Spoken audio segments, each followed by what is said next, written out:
তো সালটা ছিল 2017। তো ছোটবেলা থেকে আমার ইচ্ছা ছিল একটা ইউটিউবার হওয়ার, অনেক পয়সা কামাবো, গাড়ি বাড়ি সবকিছুই কর। তো তখন আমার কাছে না ছিল একটা ভালো মোবাইল, আর না ছিল একটা ভালো ক্যামেরা। তো আমার কাছে যেই মোবাইলটা ছিল আমি সেই মোবাইলটা থেকেই স্টার্ট করেছি, আর আস্তে আস্তে আমি ভিডিও বানানো শুরু করেছি। তো আমার ভিডিও বানানো দেখে আমার পাড়ার লোক অনেক হাসাহাসি করতো, অনেক নিন্দা করতো।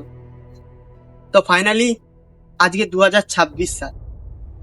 তো তোমাদের ভালোবাসা এবং তোমাদের সাপোর্টে আজ আমি ইউটিউব থেকে যা আর্নিং করেছি, তো আমি আমার নিজের একটা স্বপ্ন পূরণ করেছি, নিজের একটা স্বপ্নের বাড়ি তৈরি করেছি। তো চলো তোমাদের আমি সেই বাড়িটা দেখাই, আর তোমাদের সাথে বাড়িটা রিভিউ করি। তো গাইস, ফাইনালি আমার সেই বাড়িটা। তোমাদের অনেক অনেক ধন্যবাদ আমার স্বপ্নটা পূরণ করার জন্য। আরে ভাই তরকারি পুড়ে যাচ্ছে, তুই জল দে।